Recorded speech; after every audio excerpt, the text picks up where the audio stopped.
Okay, good evening.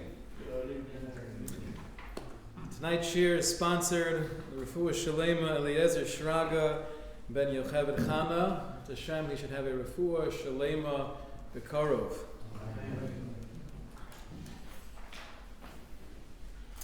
Topic this evening is analyzing a few of the Hashkafos and the insights that we gained from Rav Gershon Edelstein, Zecher Tzaddik Levracha.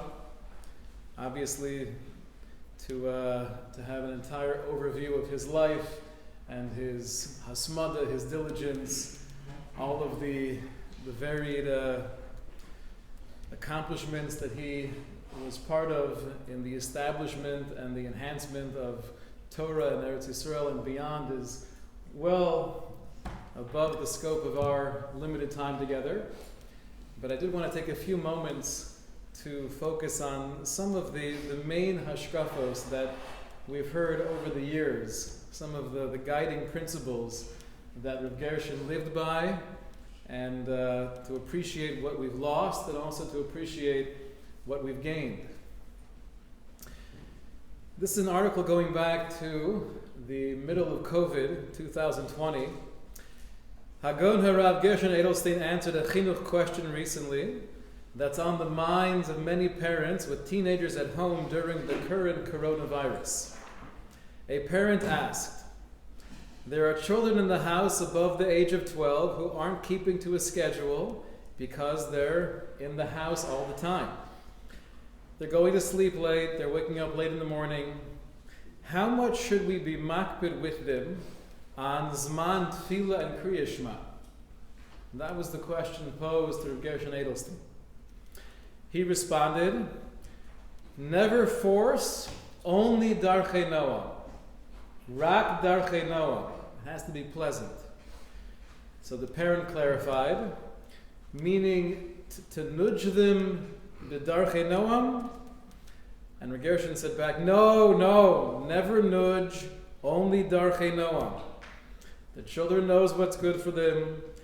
You should encourage them, and hopefully they'll have a cheshek through your encouragement. Force doesn't have any influence at all. It causes the opposite effect. It's usher to force a child only through Darchei Noam. In general, Rav Gershon Edelstein concluded, if there's a healthy atmosphere in the home, so then naturally the child will imitate what his parents are doing. It's the nature of a child. But if you force him, he'll do the exact opposite. He'll run away. You're being ma'orer the koach of merida, which means you're awakening that spirit of rebellion. Only through Darchei Noam, a child should never be criticized, never be forced, and this is a guiding rule when it comes to chinuch habanim v'habanos and how we educate and try to inspire our children. He said regarding the classroom, oftentimes you'll have a kid or two or three misbehaving, and you're trying to somehow subdue them and keep the whole class engaged, and it could be a very difficult process. So Gershon writes that when it comes to the classroom setting, yesh lizor shelo levaisha b'rabim. If you have to speak to a child, you have to guide him in a different direction.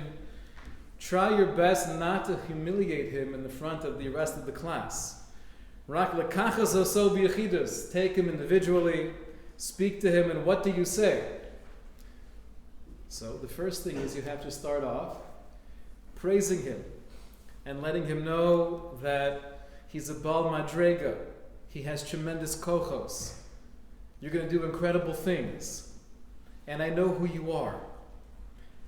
Be'emes mitoch avas haTalmud, and when it's coming through a genuine love for the student, only at that point in time is it possible to redirect him. Avo bli ava lo shayach lahashpia, but one of the guiding mantras of Rav Gershon was bli ava I efshar lahashpia. If you don't have real love, it's not difficult. It's impossible to inspire. It's impossible to be mashpia if you don't really feel that it's not about me. It's not my frustration. It's not my kavod. It's not my lack of patience. I'm sharing this insight or this angle or this critique only because I love you and I want your best. But bli ava yefshar lahashpia. He said that when you try to force a child to do anything, even if you know it's the right thing, and it's a chiyuv, and you want to be makayim your mitzvah of being machanech the child, forcing him is actually the exact opposite of chinuch. You're almost pushing him off the derech. It has to be darchei Noah. He would quote the Mishnah in Pirkei Avos of Ohev es habrios hamakarvin l'Torah. And we know that the basic understanding of that Mishnah is the way you bring people closer to Torah is through Ohev es habrios. My love for you can enable me to bring you closer to Hashem. Rav Gershon would point out the Mishnah is not giving a suggestion. The Mishnah is not telling you one of the most effective means of being makarim someone is through letting them know that you love them. Rather, it's saying this is the only way to be makarim. Ohev es habrios hamakarvin l'Torah. If you don't have that real ava, you have no chance at bringing someone closer to Hashem. It's not going to work. He went on to explain, though, that the ava is not something we have to develop or create. Ava is beteva. It's part of our nature. It's part of the neshama.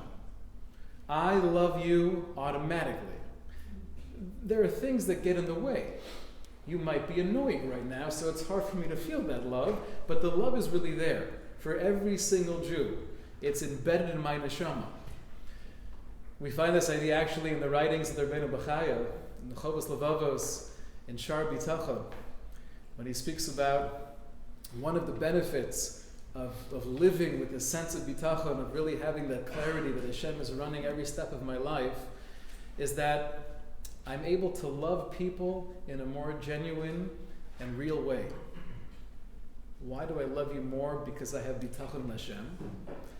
So the Rebbeinu Bachaya explains, when I'm living a life of the illusion of hishtadlus, and maybe you could take something from me, right? There's an unhealthy competition. It's me versus you.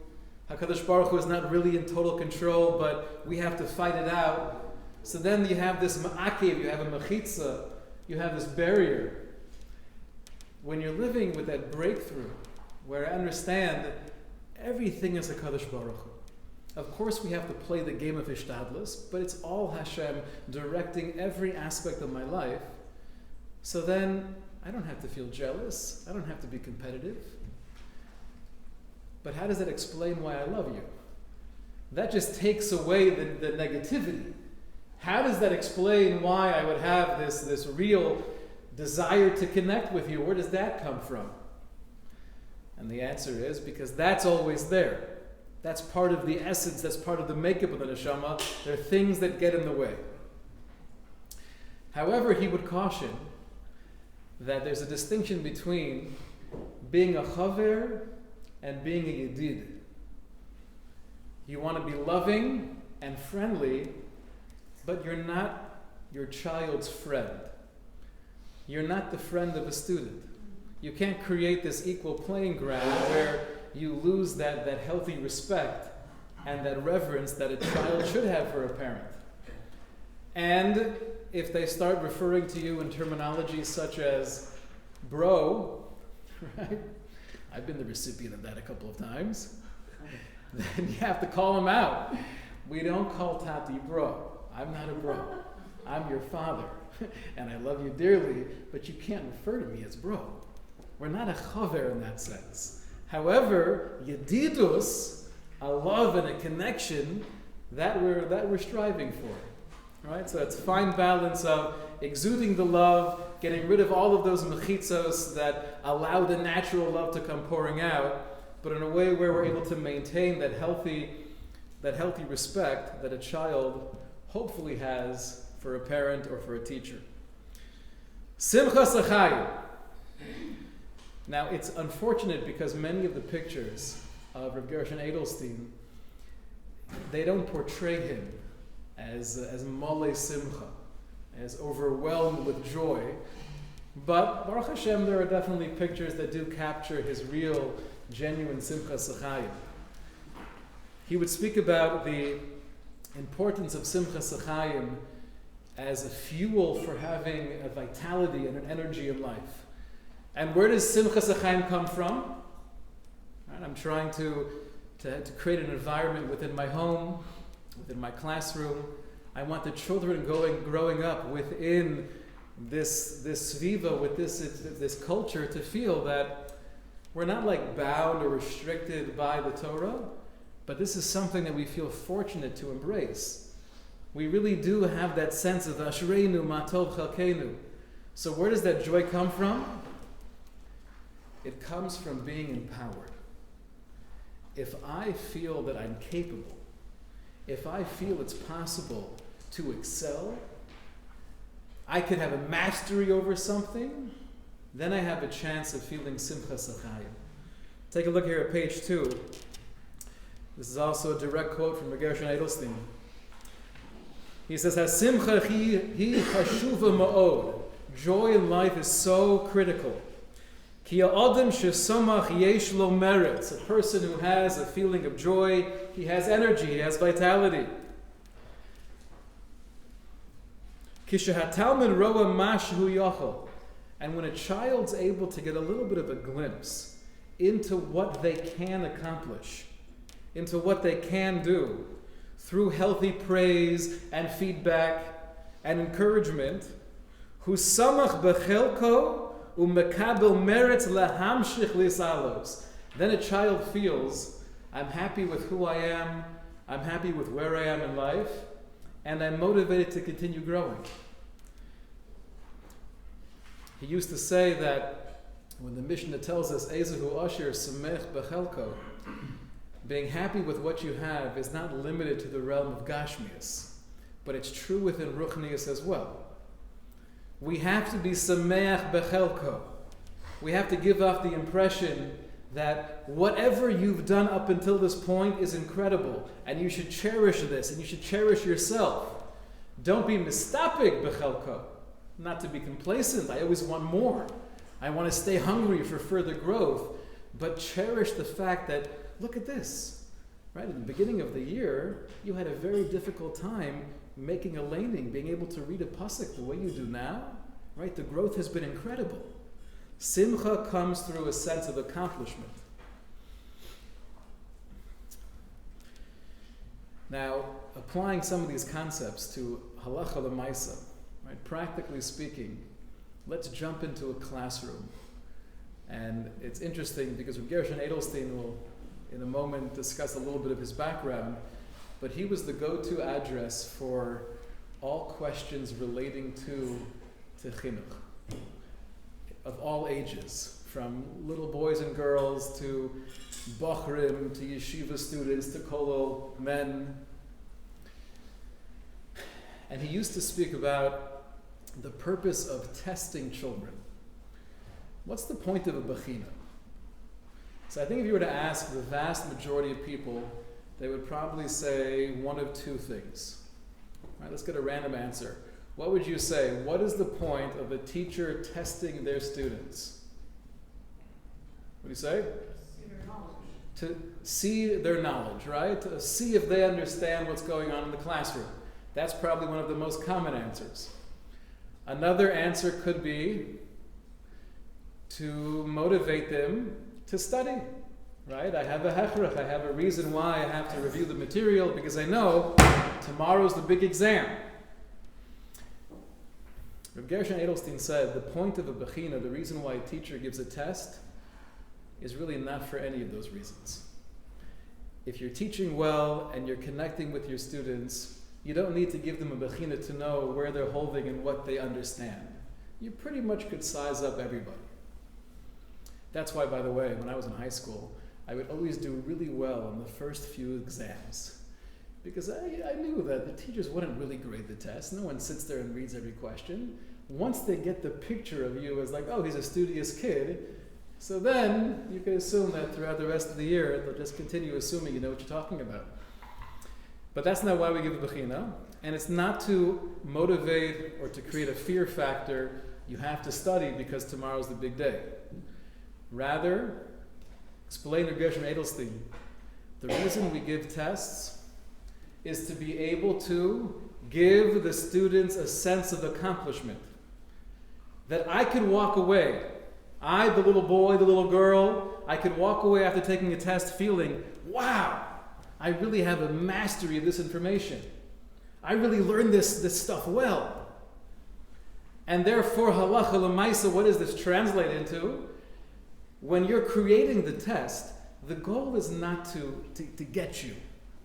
Right? Yeah, we all had those teachers trying to write the question, if not for not having the, right? No. The goal is, I want every kid to do extremely well. Now, if I make the test too easy, that also doesn't really accomplish the purpose of being mechazik you. Because if you feel you didn't have to try, then you don't have that sense of accomplishment. Now, that also requires a real analysis of where each child is holding, and likely giving somewhat of a different test to different children based on what they need would be the appropriate move. And Rav Edelstein was very much a fan of that. So that view, that perspective of what we're trying to do with our children, what we're trying to accomplish in the classroom, what is the point of having a bechina, it's a very, very different worldview. Rav Gershon himself was born in 1923. So he passed away 100 years old. His father, Tzvi Yehuda Edelstein, moved to Eretz Yisrael in 1934 when he was a little boy. His mother passed away when they were still living in Russia. Rabbi Edelstein Sr. moved with Gershon, his brother Yaakov, and his sister. And the three siblings lived together in Eretz Yisrael. There was a relative in Ramat HaSharon who invited them to come and join them. And the only house they could afford was a chicken coop. Right? A chicken coop. And we complain when we only have 2 ovens and not 3, right? Their father would sit together with his 2 sons. They would learn Torah all day. Chumash, Navi, Shas with the Rosh and the Rif. On Shabbos they would learn the Rambam relating to the Masechta they were learning. There was no such thing as yeshiva for little Gershon and Yaakov. They didn't have Bein HaStarim, Bein HaZmanim. They learned with their father. During this time, the early years in Eretz Yisrael, Rabbi Yehuda Tzvi became enthralled with a sefer that he found called the Chazon Ish. At that point in time, people didn't really know of the Chazon Ish. So he was compelled to visit the author, and that's when he began a lifelong relationship with the Chazon Ish. He brought his boys, little Gershon and Yaakov, with him, and the Chazon Ish asked them questions on the Masechta they were learning. He gave them a bechina, I assume with the same motivation as with Gershon Edelstein, to make them feel good about themselves. As time went on, Rav Gershon developed more of a kesher shel kayama, a real lasting relationship with the Chazon Ish, and then eventually Rav Shmuel Rozovsky was appointed the Rosh Yeshiva of Panovich, the new yeshiva on the block. This is going back to 1944. And Shmuel went to the Edelstein home, and he asked if the boys wanted to join the yeshiva to be one of the first group of Talmidim. 6 Talmidim began in the yeshiva of Panovich. 1944, when the yeshiva opened, so Gershon began his learning there under the guidance of Shmuel Rozovsky, the great Rosh Yeshiva of the time. And after a couple of years, he was appointed as a Magid Shir, and he himself gave Shir in Panovich. He started doing this when he was a young man, still not married, and he did so pretty much for the next 80 years of his life. Never getting any promotion, so to speak, never becoming the Rosh Yeshiva at any official capacity.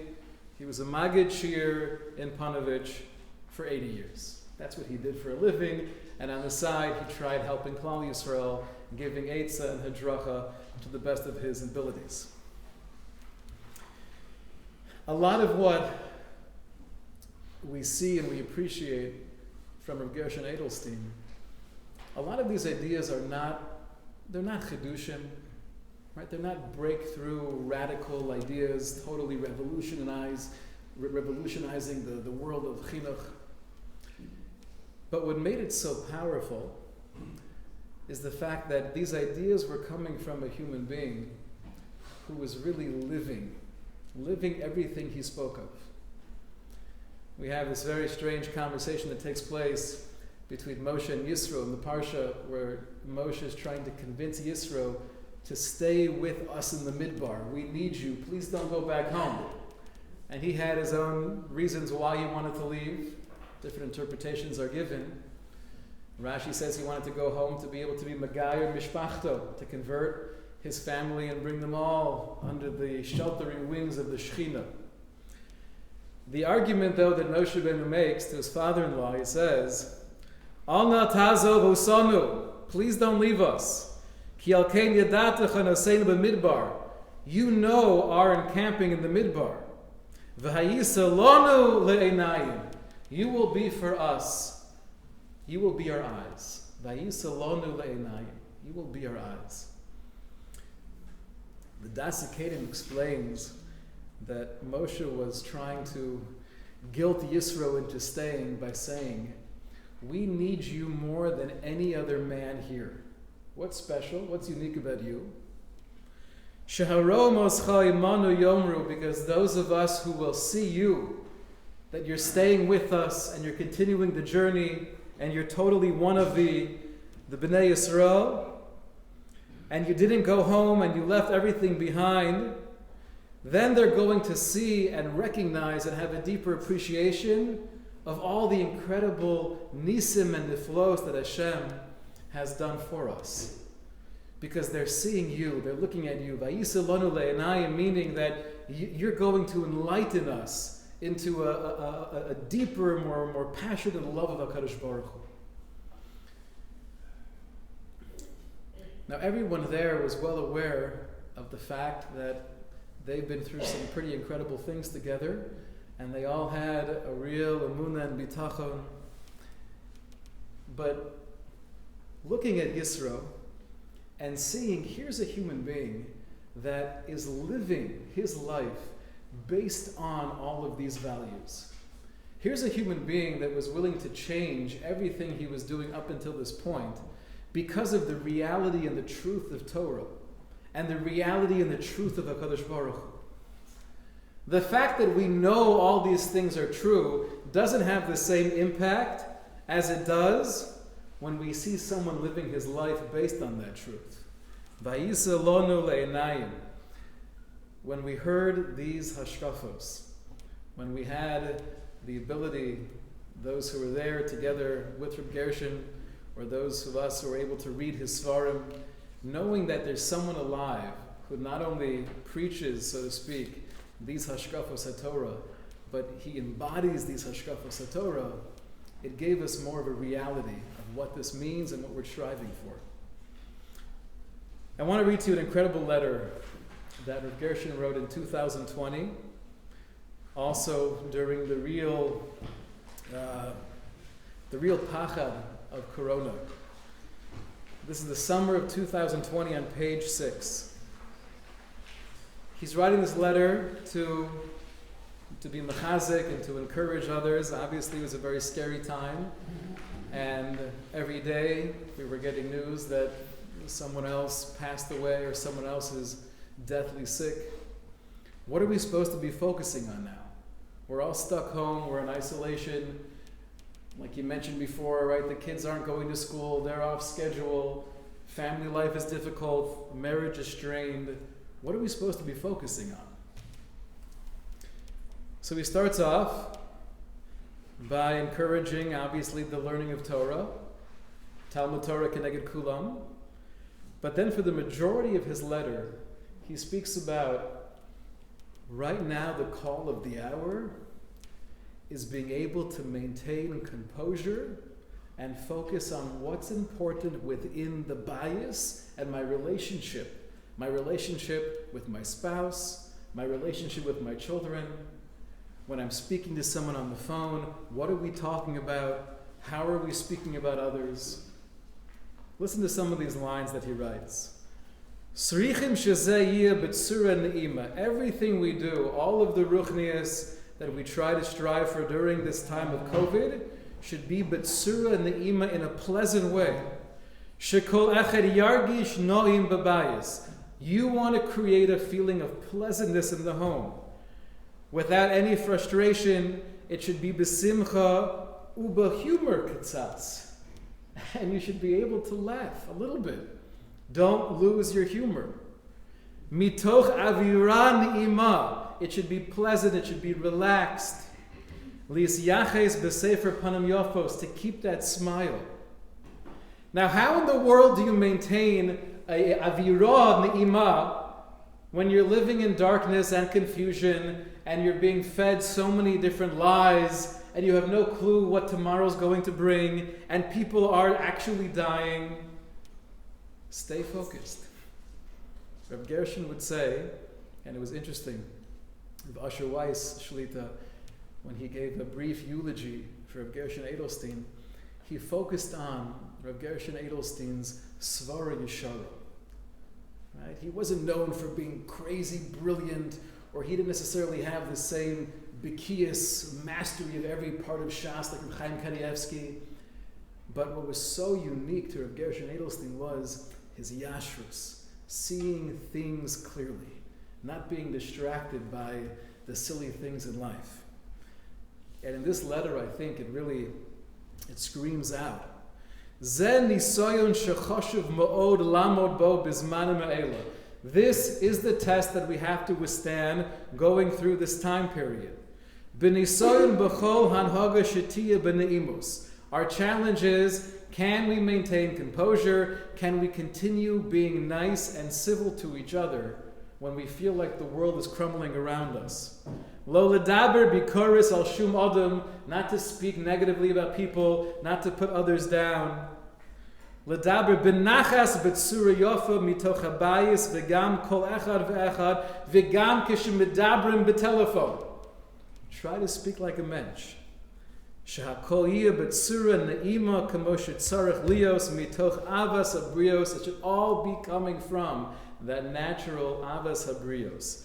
Don't let anything deter you from ohebes habrios u'makarvan matorah. One last point I wanted to mention, which was also a very common theme with many of the questions posed to Gershon Edelstein, was his total recoil against pirsum. Translation of that is, we live in a reality where if people don't know who you are and what you're doing, you're worthless. The more people are aware of me, the more people admire me, the more people look at me and listen to me, that gives me some feeling of value, and my whole sense of self-worth, unfortunately, is often based on the external validation. And this could very much penetrate not just the world of business and making money, but it could penetrate in a real way the world of Torah. How much is the focus on PR? On making sure that everyone out there knows all the amazing things that we're doing. Now there's a time and place for that.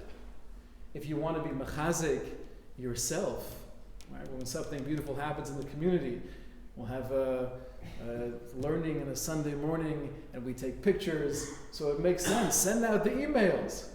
Let people, part of the community or even beyond, see what's happening, and they can be inspired by that.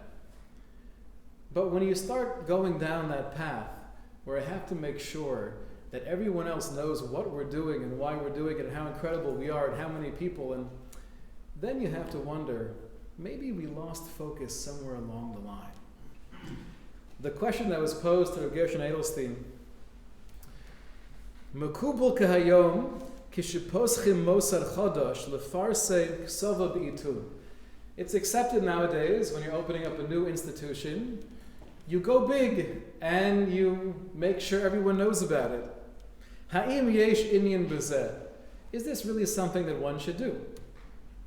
Reb Gershon's response was, ha'hepach. The exact opposite is true. Adif betzina bli pirsum. The amazing thing about Reb Gershon's life is that most people, even B'nai Torah around the world, didn't really know much about Reb Gershon himself until recently. His whole essence was betzina bli pirsum. People don't have to see, people don't have to know. My focus is, I'm doing my thing, I'm trying to play the role of mother, of father, of Rebbe. I'm doing my role. Masha pachos pirsum yesh yoser hatzlacha. And don't be overly concerned about the fact that you're not getting yourself out there. The more tznius, the more modesty, the more self-worth you have, the more hatzlacha you will be zocha to. Bli pirsum. One question that comes up often, now that we have Baruch Hashem and new Beis Yaakov, and there are always interesting discussions of how to teach Chumash and Navi and what kind of midrashim to incorporate. And this is a question that goes to grade school as well. So someone asked Gershon Edelstein a question relating to how to involve midrashim, what types of midrashim to bring in. And his answer was just so to the point, with the clarity of, what are you trying to accomplish? His answer was, if you think it will bring more emunah, then do it. If you think it'll help the children connect more to a Kadosh Baruch Hu by bringing in certain midrashim, then go for it. Meaning you have to use your own sense of where the kids are and what they need. And that even means you could be creative. But at the same time, he held the torch of Masorah. When somebody asked him the question, for example, there's a new thing out there, memorizing psukim. Should we try to get the kids to memorize psukim? His response was, very bottom here at page 7, Ani choshev shezeh lo mekubal. I don't think this is the Masorah. I don't think this is done as much. So that balance of putting aside all of the distractions, what are you trying to accomplish? You're trying to bring children closer to Hashem. How do you do that? Ohev esabrios u'makarvan l'Torah. They have to have a sense of simcha. Simcha comes through showing them they could accomplish. Make sure they feel they have a mastery over what they're doing and who they are. Build them up as human beings, as Ovdei Hashem.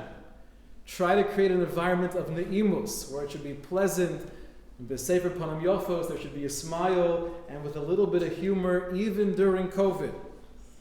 All of this, though, without any need for pirsum.